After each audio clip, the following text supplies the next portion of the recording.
Mana turaje imbere yawe dushima kuri Imana, dushima ta presence, ndagushima mpwemu yera ko washize ngaha atanu marana, ndagushima ko ino programme wari uyizi, wowe wayiteguye, umuntu wese ari ngaha ari kuri programme yawe, ni invitation yawe, ni uhereza ni utumira, ndabasengeye abantu bose bari hano na jewe ndimo, turagusavye Saint Esprit wivugire, abari uvuga n'imitima yacu, udushoboze, udutahuze, tugurura amaso, migambi yose mugwanizi turayisambuye mu kano kanya, ndatuye intsinzi mu izina rya Yesu Kristo, au nom de Jésus. Ntege umuntu numwe ava ngaha nkuko yaje, turagushima Mana, dutanguye tugushima kandi dukomera amashi menshi menshi.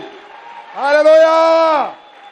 Murumva presence y'Imana, nyande bayumva abatigirisha sinzi, hari presence y'Imana wumva ukumva umengo wo kwicara nawe ukareka Yesu ntuze wewe nyene, hariho kayaga keza k'Imana. Pio ari amajambo yaguma asubiramo, agiye aguruka yavuze ngo hari abantu bacerewe, aca yicara. Nanicaye na madamu namubwira nti Pio, kumbe Pio ari mu mwuka gose, ninde yamubwije ngiye kwigisha. Aricara asubiye kwaruka ngo ndasubiriramo, hari abantu bacerewe. Kano Musa aho naza mu gitondo 2:30 niho dutangura amasengesho, nabwiye madamu nticaye hajya ana iyi parti yose ngaha, aha ushaka hajya nicara hari vide. Ivyo nabiheruka muri 2013 2014, n'abasaba baza gusenga ugasanga hose haragaragara. Namubwiye nti habaye iki rero? Ari kinje gusamara cyangwa gusafata ibintu bisanzwe, ariko Pio yaguma igaruka ku mwanya wose. Pio cyaguma kigaruka muri we, jewe cyatanguye haciye iminsi 2, apa no munsi haciye iminsi 2 shitse mbona hagaragara ni Mana, none nice gutuma mpaye iyo message. Pio rero cyaravyongera ngo ebana babisubiyemo, ngo bitangura sangapi 2:30, abagabo n'abagore bubatse impuzu mitegura sangapi cyari arakantu Pio taramenya ku badamu n'abakobwa, si bose muri rusange abadamu n'abakobwa abatari babizi, kenshi impuzu ijana na humeur avyukana. Haje baramuzi arashobora kugera muri garde-robe ari mu impuzu 20, naho uzi cyo nambara, aho cyo nambara gute n'impuzu zingana ngaha ganye zose, nta nimwe ijanye na humeur yanje muri no munsi. Cyo gituma rero arashobora kwita kuri yayiteguye, o karondera ishati bijanye akaguhindura mu gitondo wama witeguye, kuko urumva uko avyutse uko yiyumvamwo. Ari ugeze kunera inkuru ngo je yongiye kuri ahantu buca ngenda muri eglise, ngira nateguye impuzu ya dimanche, mu gitondo ngasanga sindenge shaka, hagira ikibazo iyo ndayikuri yindi ko sinzi muhira. Ivyo rero cyo bwira nti uritegura kiri kare, sivyo? Ako nakaruze abagabo nta kibazo barashobora kwitegura insemaine avant zo kwambara irya, ariko abadamu agana vyutse uwo munsi nta kigenda. Reka nabwire rero, hari ikintu dushaka kumenya, kubera iki abantu bacegwa mu bikorwa by'Imana. Baracegwa kuri eglise, baracegwa mu gikorwa kivuga butumwa, baracegwa mu nama y'abazezi wa shengero, mu nama y'abarider, abanama y'abaririmvyi, baracegwa. Ariko uzobaza umuntu akora muri berbe ko acegwa, uzobaza abantu akora muri berbe, urahamuna se umuntu aza kuri berbe uramuzi we, hari ukora yo ngaha we niyo ukora duza gose baza kukubaza nitwaheza warigeze gukorayo mwaracegwa kirazira muri berbe kirazira gucegwa, cyo mwarimuzi. Ahantu sanga ama registre bagapointa bakavuga turampointera, kuko ucerewe barandika ko bacerewe, uko ucegwa niko uzogira inkurikizi mbi. Hari inkurikizi mbi kubera rero zikeneye izo cash n'ama avantage menshi ukeneye, naho agwa imvura ata mudugugira uraza. Aga nabwiye yuko igituma abantu bacegwa ni probleme y'ingene babona ico kintu bajemo, n'agaciro baha ico kintu bajemo. Iyo giha agaciro ntushobora gucegwa. Ndibuka kera tugironga amasengesho ngaha twatangura sangapi, hari amasengesho hagira saa moya na nusu mu cumba muri class hari. Ndibuka muri 2000 imbere yuko nagira mariage, ndazi yuko saa moya na nusu nawe ndi mu ishuri, atamuduga mfise, mvuye mu Kinindo mfata amabisi abiri, abantu shoboka ati none kufise umuduga, nta muduga nari mfise, ariko sinacegwa. 2011 tumaza shima umwana wanje amaze amezi abiri, twaramuvyura kwa twatezusha ngaha saa moya na nusu, tukamuvyura tukamutegura asinziriye, tukamuzana muduga akaza asinziriye mu muduga, ariko tugashika ku isaha.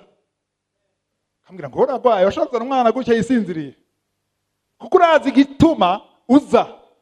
Ndibuka tugatangura amasengesho ngaha saa 2:30 hagaragara umunsi rero hariho goro arihe goro nguriya goro yaje yaracerewe iminota 3, yari 8:32 8:33 mfashe ngani ko narangura amasengesho, mbona umukobwa ariko ariruka, apana nyaruka, yiruka umenga abonye umusuma ariko ariruka, yiruka kugira yinjire hano, ati birancitse amasengesho arancitse.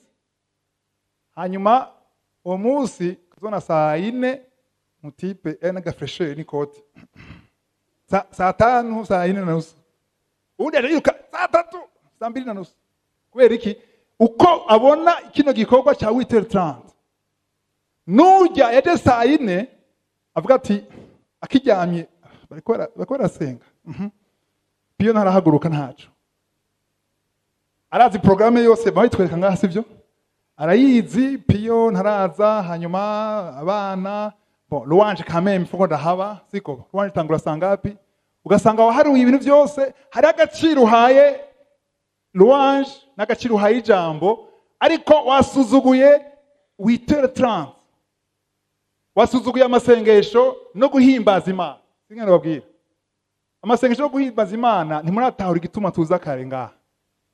Nivyo umurongozi Imana muhezagire Jules yaturongoye neza gose, Imana ishimwe, yaturongoye neza cyane, kuko wumva ko ariko arabira, hari ubuzima bware muri we bwa kontamina abari ngaha bose. Imana ishimwe, Imana ishimwe. Kutuma rero yuje kare yavuze ngo tugategura umunsi, nivyo dusengera igikorwa, dusengera ibiza kuba byose, ariko nagenda babwire yuko kuza ata ni rendez-vous ufise na nyene kino gikorwa. Si pasteur emenye ne kino gikorwa, ni Yesu nyene kino gikorwa, rero patron ngaha. Rero nimba hariho rendez-vous ya 8:30 bavuze ingabire zingahe, impamagara mu ministère 5 sivyo? Hari intokino zimwe nibonyemwo hagiye ko navuga, nibonye muri uru gatoya, ndimwe muri uru, nibonye muri uru, mugabo ukora cyane aka ko kugira gute, mugira mukuru kutugwe itegure, mugira mukuru tugwe niyo muhamagaro wanje ngaha sivyo? Rero ndibuka rero ndumva yuko ingene ubona ivyo bintu 8:30 kwegetse amasengesho. Kubera iki? Amasengesho ndamubona kenshi piyo ariko ararongora ko budahaguruka, ndabona abakuze aro bahagurutse abajene bicaye, nimuhaguruke. Hari ahantu abantu bazogera badasohoka ati nimuhaguruke, uzosoba nimwicare twarangije, icara. Kubera iki? Bazaba bamaze kutahura, hari guhishurirwa. Hari ishengero ryo muri Amerika muri New York yitwa Times Square Church, cyantangaje, nagiyemo muri 2013. Ni ishengero riri ahantu muri ville y'abafu bavayo, ariko iyo shengero hari umukozi Imana yitwa David Christon, mwanze kumwumva? Yense igitabo cyitwa La Croix et le Poignard, aragisomye. Iyo shengero rero yarabuvishije agaciro ko kuba ku isaha, agaciro ko gushira imbere umurimo w'Imana, agaciro ko kuba mwishengero utaje kwakira gusa. Uno munsi abantu baza mwishengero kwakira, dushaka kuronka ijambo ry'Imana, dushaka dusengere, dushaka korale iduhezagire, ariko ijambo ry'Imana avuga ngo turabami n'abaherezi. Iyo shengero rero nagiye mu kwezi kwa kabiri. Mu kwezi kwa kabiri ni gihe kibi cyane kibaho cya hiver, usanga neje igera ngaha. Ndibuka ko apana dimanche culte bagira dimanche culte dimanche na kwa gatatu no kwa munsi w'Imana dimanche. Mercredi umunsi wa gatatu ndibuka ko abantu baba batonze hanze. Ana kujya binjira kuri stade, mutaka kuri stade ngene binjira. Stade batonze umurongo tumeze gutya n'ibikoti tuko turonye n'icyayi. Aho bagira ndabaza abantu bari imbere. None hari igikorane ngango ya hari iki? Hari inyigisho. Inyigisho zo mu ndwi hagati abantu b'abazungu ningene bari busy n'ibintu byinshi bakaza bagatonda babwiye iyo shengero ntaho ngera handi woritora muri New York. Umukozi Imana yarapfuye yaritavye Imana ariko yarashizemo ikintu kidasanzwe. Mu ndwi hagati mercredi bakinjira culte yatanguye ishengero s'il vous plaît yuzuye. Apana ngo hariho ngo 10% yari yuzuye. Igituma batonda bari bazi yuko bose bafite inyota kandi bashaka kuba hakiri kare. Iyo sare iruzura hakanani masare mu nyuma abacerewe barabira ko mu ma ecran. Mu ndwi hagati hari pasteur apana principal pasteur wo mu iyo shengero apana avuye hanze. Nta mushitsa hari nta kintu gispecial cyahabaye. Dimanche yo nibindi. Kubera iki? Hari ikintu batahuye tutaratahura muri no shengero. Mani shimwe. Ni vyiza rero ko dutahura ni kubera iki umuntu azinduka kubera ko umuntu aza kare mu bindi ariko ntaze kare mu bintu vy'Imana kubera iki? Arakarero ngena abahaye gatoya sivyo? No munsi haraje umuntu umwe mu bantu ba mbere batunze. Imbere ko mvuga ivyo nagira mbanze shima Imana ku muntu ngaha aturuta twe mu myaka. Joseph tuzi kuboko. Harunda gusuma ngaha. Hari ugusumba. Joseph nama ndamusanga ngaha witeye 30. Nitushikira rimwe ndamusanga ngaha. Joseph nta muduga afise. Joseph nta mugihosha. Amungagara. Mchitoke. Ariko mense ngaha ntamwe ndamura senda gusanga. Nabo ndamusanga. Ariko no turakuze aravuga ngo tura papa turakuze. Ngabana nibazinduke. Ujya si umwana. Umwana w'Imana. Yaratahuye Imana ishimwe. Ndiko ndababwira yuko hari ikintu uteza guhindura ngene ubona. Ibintu byawe bizohinduka byose. Kuko hari ikintu cyitwa adoration. Adoration muzi ko adoration ko ruhimbaza gusa kurira sivyo. Kubaha Imana nicyo kintu cyambere cya adoration. Guhagacira Imana ni forme ya adoration. Ibintu by'Imana ubishize imbere uri kuri ya adora. Birashobora kugurira imiryango. Je nakubwiye ibintu byinshi byugurira imiryango mu buzima bwanje no gushira Imana imbere. Jewe nkora amasaha 12 ku munsi. Anye tuvuye ngaha midi, haya mama niruka bagiye kuruka gatoya, cyane sura gukora gushika saa 2 y'ijoro. Dimanche, muzi nakora ni samedi gusa. Suba yuko nakeneye kuraba filme nk'abandi. Ntashe ku mugoroba saa 10, hamagara abana, tucange turabe filme. Nduhuke ngire ibintu by'abandi twege nta saa 2 y'ijoro kubera iki hariho ibintu byinshi nishe nahevye kuko nashyize ku munzane nkabona hari kiruta ikindi rero niki kiruta ikindi mu buzima bwawe nizo uzoshobona rero ama priorité mu buzima bwawe ikintu gifite agaciro ugiha agaciro bikagaragara nuko kwaza mbonje Yesu ndamuha agaciro tubibona gute none tubibona gute iyo utaronse ishaka cugira gute nababwiye akarongera ndabaherero umutunzi umwe mu batunzi mvuge uwuzwi yitwa Bill Gates muramuzi Bill Gates muramwumva ariko kumwumva naje ntawe ndabona Bill Gates afise arashikana hafi 94 miliyari so wa mbere ubu hari wamurushije yitwa Jeff Bezos afise 115 miliyari de dollars umwana w'umuntu umwe nyene Amazon maze kuva Amazon le patron wayo niwe wa mbere atunze Bill Gates rero araje hano akabaramuza sinzi ko nakijije akavuga ati le 2 septembre dimanche prochain ndashaka nzoba ngaha jewe Bill Gates nzoba ndi mu biro kwa pasteur hajya imbere ariko le 2 septembre nzoba ndaha uzoba yashitse 4h30 du matin pana 8h30 saa 10 n'igice yo mu gitondo $20,000 américains kuri envelope cash apana chèque uko mungana mwese Bill Gates n'igihugu cyose yogiha cy'u Burundi avuze MK gusa 20 dollars nangahe marundi ugwiza kangahe 2500 tufate 50 millions de francs pour cash abari ko ashaka gufata amadeni muri banki bubaka akazu 50 millions paf dayafise turabizi biga twiyafise ushaka kutubesha fata 20 dollars tribangahe amajana neshange fata 20 dollars yumvire ariko aramiramitwe chandongora mariage birabaye amaproje yanje yose ndayarangije tanishugwa ndabwire tufate ko ari ivy'ukuri araje 20 dollars ndabemereye ariko uzoshika 4:31 minutes cyabugara abazo bashyize ngaha 4 du matin bazoyaronka namwe mwese mugana gutya uko mungana jewe Bill Gates direct cash nayazanye akayabereka akayaharura gayo kandi biyo bacaranga nabasanga ambuteyage cyane bugaya amabarabara yose ndabwire nawe mutwenze si wenyine yorara ngaha tuvugisha ukuri si pia wenyine yorara ngaha ndabwire ndatakeneye tutabeshanye yubusa nta busuma burimo nta giturire kirimo noneho obere muri leta bazokubaza ngo ujya harabatemwe Bill Gates mwenyewe yiziye mu Burundi byanguye ko havyo nta musavye ntazonyitwarira araba abokwigira abagangi nazinduka bazo inde batwenge umusonga wanje barawuzi amatelefone ya banki ndayazi nyi mukuru bivuga ngo je sinoza oza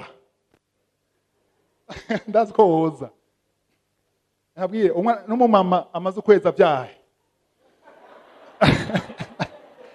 n'umuyaya atahari yaduze umubebe uramuterura taxi ntwara ndakwishura hanyuma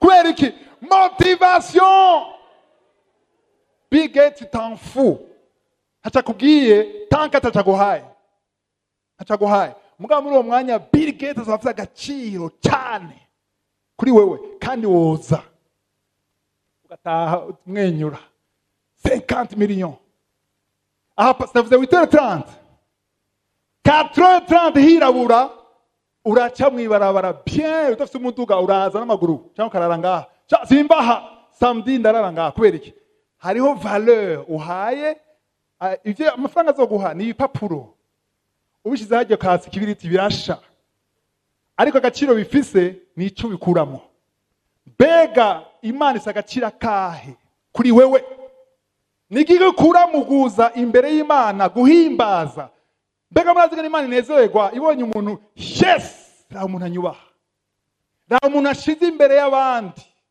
sivyo Nagabye yuko nimba duse programme ya 8h30 pile Yesu na marayika tu babiri ngaha na onction iri ngaha vyose agashika abantu basha emi kabari he bamwe bararyamye bamwe bariko baracata abandi bariko baragona kwera baba hafi sivyo abandi bari mu bindi abandi bacha kwarondera impuzu bambara abandi bavuga ati numva ntari alaise numva ndi ndamenetse umutwe singenda numva ntamerewe neza numva ndi mauvaise humeur numva ndi hariho excuse imisi yose ituma utahaja atagituma kihari hari gihe cyumvikana bashaka kubugwaye birumvikana sivyo je dimanche ndi mu Burundi ntaje ngaha mba ndi mu murimo w'Imana sishaka gusiba kuza ngaha ngo nje mu byanje nje mu bindi nivyo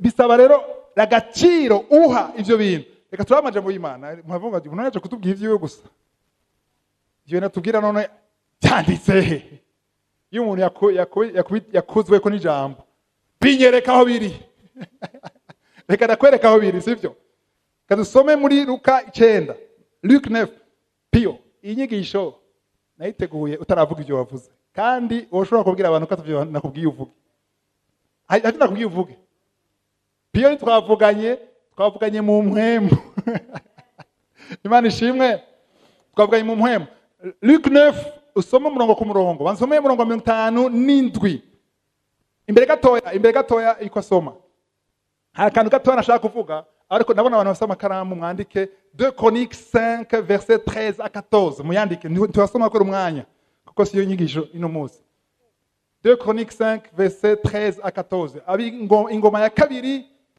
igice cya gatanu umurongo wa 13 na 14 cyo shaka kuvuga mwumvirize shaka kuvuga kuvyerekeye abaririmbyi muri ngaha Imana ishimwe Imana bahezagire cyane haleluya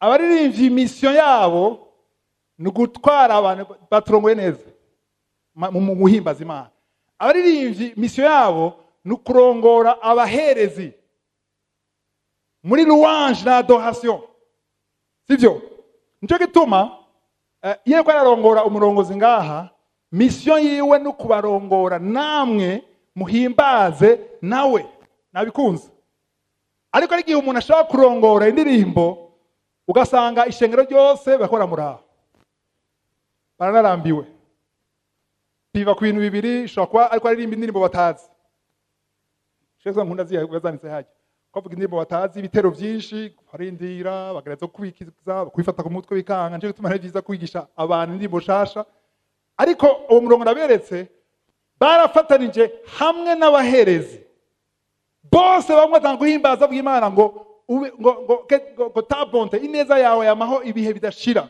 haramanutse ubwiza bw'Imana presence y'Imana igicu cyamanutse ku buryo n'abaherezi byabananiye gukora akazi kabo kubera iki bagiye hamwe mu guhimbaza Imana nashaka twumve rero twageze twiga ngaha Matayo 21:13 Matthieu 21:13 twageze twiga Yesu avuga ngo ma maison inzu yanje n'inzu y'amasengesho Yesu yari ashavuye niyo hantu honyine ubona neza Yesu ashavura bigaragara sivyo nashaka nabwire yuko gushavura tsica ariko ijambo y'Imana ngo numara umunsi wose izuba ntirirenge ugishavuye kuko ucukora icyaha ishavura ashaka kuza bwari gahera sivyo nuko umushavuye ntuzobagiriza umuntu pasteur yashavuye kuraba ko ivyavuye muri iryo shavu sivyo anashaka gukishiramo ni parenthèse mvuze yuko mwumve yuko igihe umurongozi ari ngaho ko aririmba muze gufatanya nawe indirimbo uvandanye nawe sivyo uje muri iyo spirit arimo yo guhimbaza ntuze kuraba gusa inzu yanje n'inzu y'amasengesho mwese hamwe muri ifatanya nabo Imana ishimwe dusubire hamwe twari turi murongo wa 57 Luc 9 verset 57 bariko baragenda mu nzira umuntu aramubwira ati ndagukurikira aho uja hose abwira Yesu ngo ndagukurikira aho uja hose gira kugira gusenga tweet Yesu aramubwira ati imbwebwe ziri n'imyobo imbwebwe zirase address n'ibiguruka mu kirere biri n'ivyari n'inyoni zirase address ariko umwana w'umuntu we ntagira aho arambika umusaya wasura kumukurikira umvise amajambo Yesu ngenda gukurikire uzi ni inkuru nubwo nkurikira sifise address ndase kurara mu ibarabara ndase kurara aho nshikiye ndasora kuvyumvira nzokubwira hanyuma byo kumukurikira cyo bivamwo sivyo kuko kumukurikira igituma bashaka kumukurikira babona ibitangaza akora babona ko ari umustar babona ko ari umuntu yemewe biroroshe gukurikira umuntu yemewe ariko umuntu asuzuguritse afite ibibazo ntushaka kumwegera kuko acha kwanduza ibibazo navyo murabona iyo ufise amafaranga yiri umuntu ateye imbere abantu barashaka n'abagenzi babo uguhombe utakubwira he bana nta kurungurana cyane ngo bangusaba amafaranga rero tumukwepa ariko Yesu abonye ati mustar kana mwegere acha kurikira iki rero murongo wa mbere ambwiye ati Yesu ifisa homba hama cyaje gikurikira verset 59 maze abarira uwundi muntu ati nkurikira Yesu acabwira uyundi apana wa wundi kubera iki wa wundi yabivuyemo yabivuyemo Yesu kana kurikira abantu baba mayiwo nkeneye kurikira abantu bafise aho baba. Yari materialist yo muntu sivyo? Yesu arabwira uwundi ngo nkurikira, nawe ati mugenzi mwami, banza undekure ngende mpambe data. suramo neza ngo banza Undekure ngende mpambe data. banza undekure. Mu Gifaransa bavuze ngo Seigneur, permets-moi d'aller d'abord. Ugusi d'abord. Cyane. D'abord murayumva mwese mu kirundi kisigura iki? Ikintu banza gukora ubwa mbere siko d'abord muyifate kuko ititre ni kuraho d'abord. Ino nyigisho yitwa kuraho d'abord. Utayikuraho uzogira ibibazo byinshi sivyo? Ariko nibayikuraho ubuzima bwawe buzohinduka kuko ubwanje bwahindutse. Urashaka gusenga kaba d'abord. Urashaka kuza wite 30 hariho d'abord. Urashaka kuja mu nama hariho d'abord. Yesu nashaka kumva d'abord. Ashaka kumva ko washize mu ngiro ivyakubwiye. Yambwiye gute? Nkurikira d'abord. D'abord sinanse kugukurikira Yesu, ndagukunda n'umutima wanje wose, ariko indira. Ntuzobwire Yesu nkurindira. Uritegura imbere y'igihe kugira cyagumya gusaba uhabe ku gihe. Udashoboye kwa ku gihe nta siguro, hariho d'abord niyo siguro. Wow, gacerere. Mirongi yasanze ko ashaka kugira iki? Ashaka kuja guhamba se. Eske ariko nawe Yesu ntivyumvikana guhamba papa? Birumvikana? Igituma ari mu makosa y'umuntu nuko Yesu yarazi yuko yabuze se. Yarabizi. Ako Yesu nawe Yesu yarabizi. Ndacyari umujene arabizi. Ndakuze imyaka imanye nyinshi nzobura umugabo ndabizi. Ndashikiye menopause ndabizi imbere yawe taranagera. Nta explication ha Yesu yavuze nkurikira. Ikikurikira no kumukurikira. Kuraho d'abord. Nta nsiguro, ushaka guhisiguro pasteur, ushaka guhisiguro umwana w'umuntu, muga nubwira ntuhisiguro Yesu. Wow. Kurugutura. Guhamba iki gihe sikuja kumanda gusa, waja mukiriyo ukicara ukaguma ngaho. Ariko Yesu ambwira ati nkurikira.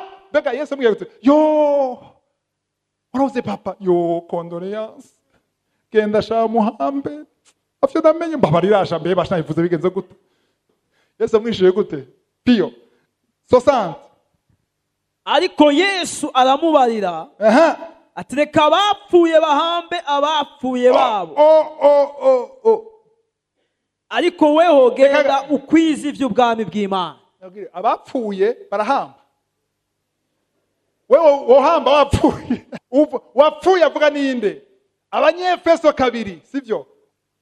5 verset 5 6 7 8 na 9. Paulo arandika ati cyagihe tugipfuye.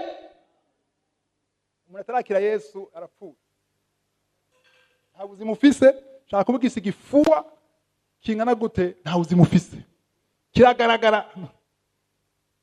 Atagakiza ufise ntacu umaze. Shaka umukobwa mwiza wa mbere abaho, atagakiza ufise ni zero.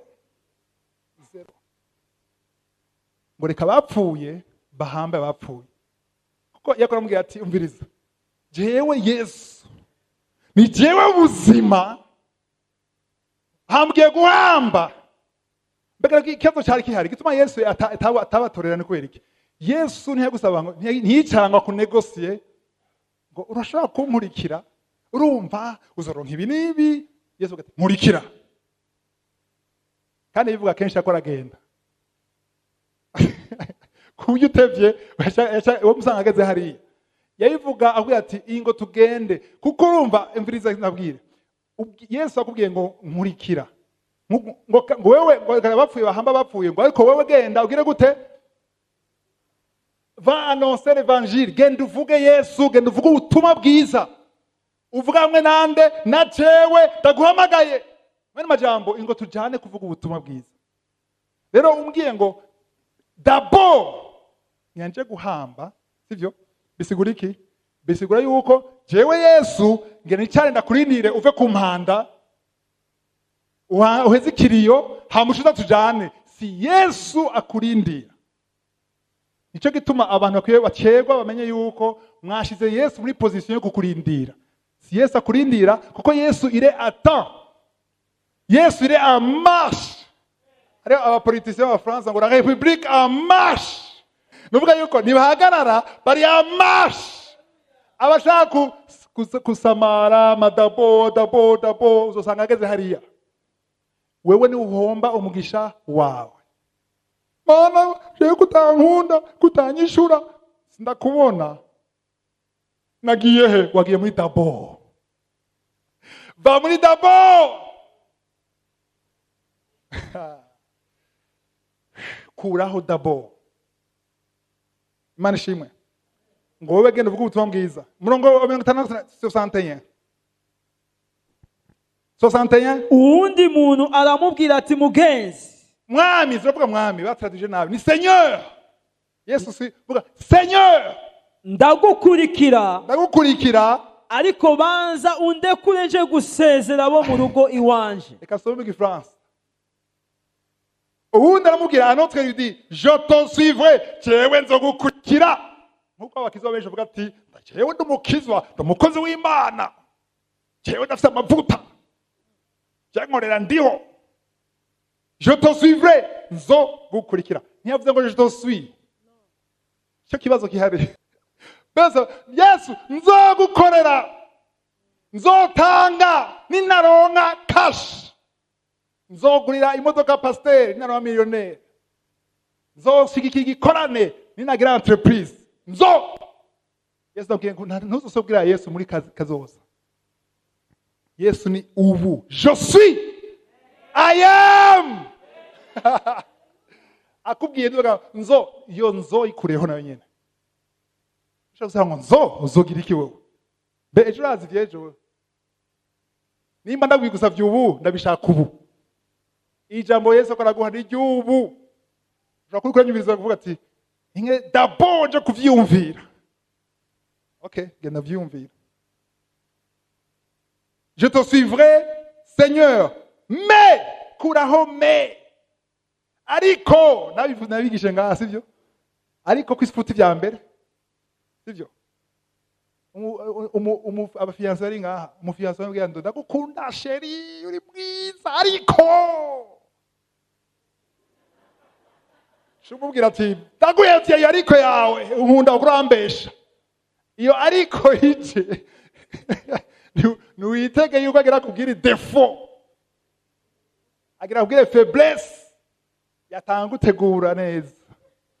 Ariko hageze haravuga ngo ariko. Anga umubwira ngo je te suivrai mais permets-moi d'aller d'abord prendre congé de ceux de ma maison. Mama jambo. Yes ndagukunda urabizi. Ana basenga bwa Yesu urabizi ko ndagukunda. Ariko ndakunda umuryango wanje. Kandi uvuga ngo dukunda umuryango. Je n'umutwe w'umuryango. Ndafise abana. Ni wabampaye, sivyo nonega Yesu. Wabampaye. Warampaye umugore. Reka rero manje ntunganye. Imvira umuntu agiye gusezera abo muhira. Sukuvuga ngo bye bye, agiye gutunganya ibyo muhira. Hari kosa gize. Nta kosa gize. Ni vyiza. Sivyo? Ni vyiza. Yesu amwishuye gute? Ariko Yesu aramubwira ati nta muntu afashe isuka irimishwa n'inka araba inyuma abereye ubwami bw'Imana. Iyi shari avuga yasuka nonzi wize hari inka bita madudu zirima sivyo baba kweze ikintu kimeze nk'isuka izo nka uko zigenda ico kintu gena kirarima. Rero Yesu avuga ntavuga inka avuga umuntu tufate ko atari inka ari twebwe two turasunika hano muri kino gikorwa c'Imana tuko turasunika sivyo abakozi b'Imana umurimo wose urimo uri kurasunika uwo murimo. Nimba urimo departement y'aba jeune uri kurasunika umurimo w'aba jeune, departement y'abaririmbyi uri kurasunika uwo murimo w'abaririmbyi sivyo hari igikorwa kanaka urimo uri kurasunika, nimba abo turi kuba muri kanguka turiko turasunika icyari iyo suka yitwa kanguka, barimo na muntu kimelame ashirako ikiganza gutya hanyuma akaraba inyuma. Sinimo byumva, inyibutsa umugore wa Loti yariko agenda hariya muri Sodoma na Gomora, akagenda gutya bacahinduka statue y'umunyu. Yesu avuga ngo umuntu wese ashizeho ikiganza, nimba ari igikorwa urimwo ukaraba inyuma, ngo n'est pas digne de quoi? Apana royaume des cieux, mu bitandukanye, royaume de Dieu, ubwami bw'Imana, apana bwami bw'ijuru. Mu byumva ntibisigura ngo waravye inyuma n'uzoja mu ijuru, mugabo dukwiriye kuba muri ico gikorwa cy'ubwami bw'Imana. Kubera iki? Kubera waravye uyu mugabo Yesu yamumagaye avuga ati reka banze nje muhira gutunganya ibyo muhira, ngo nta muntu ashira ikiganza. Wamaze gushika ikiganza, abantu bambaye izi uniforme mwamaze gushika ikiganza, igikorwa cyose urimo hari ikiganza washizeko. Ariko benshi bagikora baraba inyuma, baraba iki? Baraba dabo ngo uwo muntu ntari dinye yo kwitwa yo kuba mu bwami bw'Imana. Siko muvyumva? Mandira make, ntusubire kuraba inyuma, kandi ntuzosubire kuraba inyuma. Uzosenge ndiho gushoboze kutaraba inyuma, kuko urazana ama explication menshi ukibaza ngo ushaka convaincre Imana. Imana irazi kubishobora, wabirenze ko akirazi kubishobora. Mana shimwe ko mundaba gutyo mpagarike birakwiye ngeza muremeye ko mandanya, abashaka ko mandanya muduza amaboko. Aha, tuje muri Matayo, Luka nyene, simba muri 14, Luc 14, aho nyene muri Luka nyene waruri ucuja muri Luka 14 somo 16 umanuka ndaguhagarika. Nawe aramubwira ati habaye umuntu yarondeje amazimano menshi atora benshi. Ibi Yesu agira avuge n'umugani, sivyo? Bijya byari ivyo Yesu yako aravuga ngaho n'umugani. Aha, igihe cyo kurya gishitse atuma umushumba wiwe kubarira abatowe ngo nimuze kuko bihejeje gutegurwa. Bose batangura kuzangazanga n'umutima uhuye. Kuzangazanga. Uwa mbere ati naguze itongo nkwiye kuja kuriraba. Ugeze he? 18. Ari umuntu yagize fete, aratumira abantu, agatelefona umuntu w'umunyacubahiro afise uburyo. Uriyumvira umuntu agira atumira abantu, agira benshi, agira bagira umunsi mukuru. Musanze umuntu w'umunyacubahiro aguhamagaye umengo ni honneur, sivyo? Arinza kwiyumvira yumva yuko woshiza wiruka kuko ari umuntu w'icubahiro. Ngo bose batanga kuzangazanga no kuvuga iki? Batangura tous unanimement sommet à s'excuser. Umwe bose batangura icitwazo insiguro. Le premier lui dit j'ai acheté un champ et je suis obligé d'aller le voir. Excuse-moi, je te prie. Amatongo barazi ngasigaye agoye. Kameme itongo baranelefonye. Nije samuragwa. Je kura amatongo kameme. D'abord amatongo. Babarira. Kameme yabaye poli ari excuse arati excuse. 19.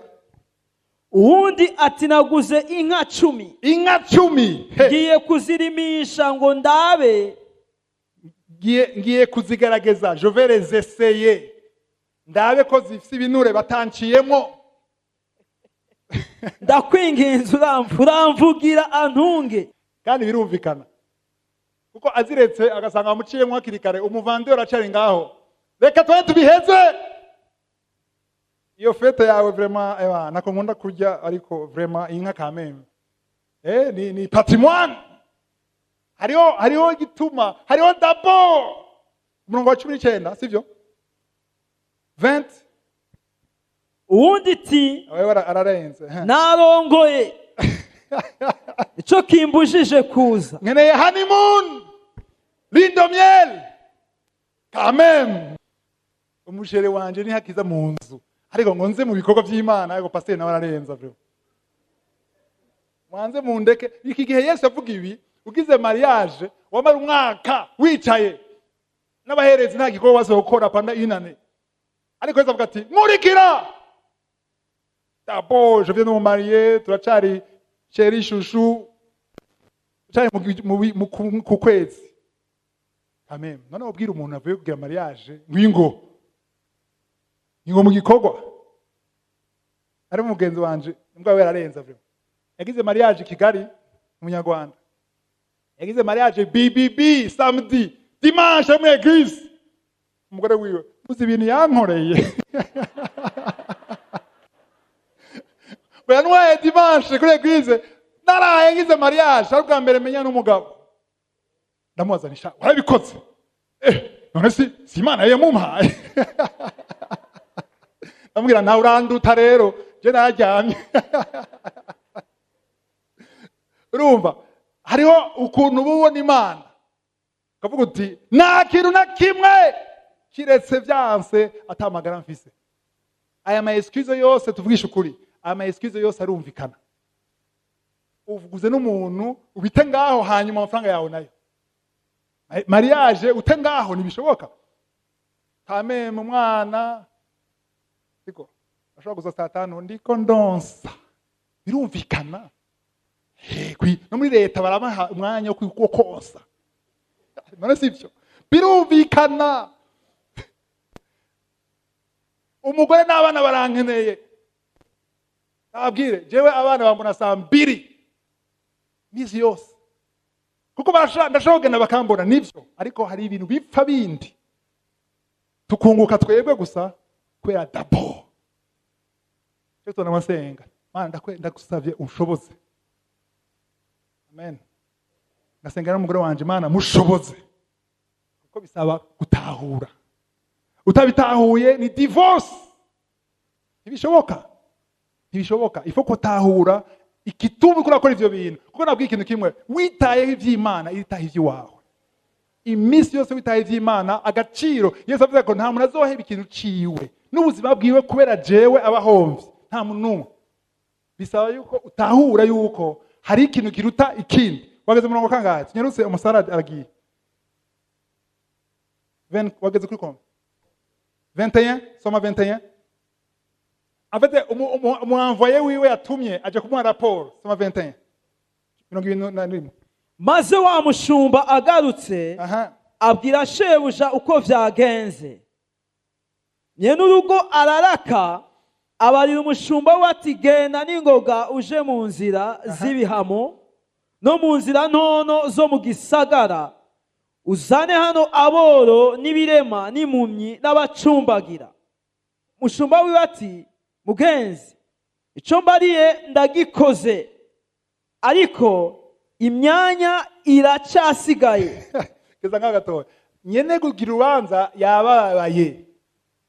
yabaye desu munyemere ndababwire yuko kenshi turadeseva Imana tutavyiranda compte Imana iraba desu iyo yaguhaye program ndiho yakurindiriye ngaha kugira muhimbaze munezereze muhimana icubahiro ihoraho avyagira amashimwe y'abana biwe ashaka muba hamwe agashaka kubona mwese muri ngaha kugira abantu habaye iki ngaha sivyo ashaka kubona yuko hariho sacrifice wahevye hari ibintu wahevye hariho comfort wahevye hariho itiro wahevye hariho ibintu wateguye kera impuzu wateguye kera abana banje dimanche bavyuka 6h30 no muzisenga namuvyuye adashika muri saro asinziriye nabwo senga nakundi nta dabo gushika no mu muduga yasinziriye sivyo aho twazananye no mu muduga yasinziriye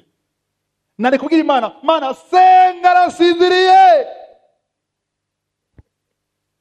kandi uvuga bana birumvikana kame mwana wa 3 ans umuzana asinzire mu duka yaje asinziriye tuzaga tega vyuka turashitse kuko nta d'abord nkeneye kujana imbere y'Imana nshaka Imana imbona yuko ndayishira imbere muri vyose ndayishira imbere gusumba umugore wanje ndayishira imbere gusumba abana banje gusumba istiro ryanje gusumba comfort yanje gusumba plaisir yanje ivyo niho mara kubishikako bizokorohera kuganza n'icyaha kweri gituma abantu benshi bagwa mu cyaha hariho d'abord n'icyohere kame ndihana hariho tolerance exercice ya tolerance muri wewe urarekura ibintu facilement ufa kumva ushaka gwisambanya masturbation direct kubera iki nta gutinya Imana muri wewe nta gaciro Imana washize imbere no plaisir gusumba ukubaha ndiho cyo gituma uyu muntu yacashavura ntibishoboka mwanya uragiye maze kwasoma shoboka sana fata baba Yobu baze kubijya ibimuga abakene bamwanuka ndabashaka mu nzi wanje umukozi amubwira ati nababwiye mugabo hacyari ikibanza bandanya genda no kuri hariya kuri face à face barondere kuri Tropicana poste bazane bose bisiguriki yo Yesu yagutegura ibintu ukavyanka hari abandi azobironka batari babikwiriye atari bo bari kubironka bagatwara imigisha yiwawe ndashaka mu bitahure hari imigisha yawe izojya abandi cyo tubavuga ati icyo waronse ikigucumeko ntege gutwara igitsibo kuraho d'abord amajambo arakomeye hari ibintu uzohomba mu buzima uvuga satani inyatsi oya kuraho d'abord satani aryoherwa yikurazana d'abord nubashaka kumugoroba usanga hariho liste y'aba d'abord yaguteguriye si tuhageze kuvyuka mu gitondo kameme urarushe iyongere arandi kavuga ongera ariko niba mara kuvuga uti itiro riraryoshe ariko nabwire uhindure d'abord vuye d'abord Yesu d'abord ndiho haleluya nabwire amajambo yumvise 2:30 twuzuye hano ubushobozi buzomanuka ngaha kubera iki nyene kudutumira azabanezerewe azoso kurondera abantu bandi badabikwiriye ni mwebwe bakoza ikwiye abandi atari yateguye yabiteguriye mwebwe imbere yuko ijuru n'isi biremwa yifuza ko bitwara wewe nyene ivyo yaguteguriye Imana ishimwe inyigisho nayise kuraho d'abord Imana bahezagire tugeze ngaha kangene sense sivyo ngene sense saba umuntu wese ashaka kuro inkomezi zo kuraho d'abord ahaguruke dusenga haleluya sinogera na sense Imana ishimwe amen Imana ishimwe Mana kweretse umuntu wese ahagurutse na jewe nisengera udushoboze apana gukuraho d'abord ariko guhamba d'abord turashaka uwe nimero ya mbere number 1 uwe nimero ya mbere mu buzima bwanje uwe nimero ya mbere mu buzima bw'umuntu wese ahagurutse uwe nimero ya mbere mu muryango w'umuntu wese yahagurutse hazoba ama excuse hazoba ibintu byinshi satani azana ariko ndashima yuko nubwo satani azobizana ndashaka udushoboze uduhe ubuntu la grâce yo kuvuga tuti d'abord ndiho wewe niwe wa mbere urakoze Mana kutugire neza turagushima ku bushobozi bwawe turagushima ku munsi tuzohurira ngaha mu gitondo tuguhimbaza tutarango naka yambonye tutarango pasteur yambonye tuti ndashaka ko ndiho ambona anezerwe mu ntebe y'icubahiro anezerwe ko twashize hano turashaka kugufukamira kunama kuza imbere yawe tuvuga tuti uruwera ineza yawe yamaho ibihe bidashira cyo cyose kibicawe turakomeye amashi menshi amen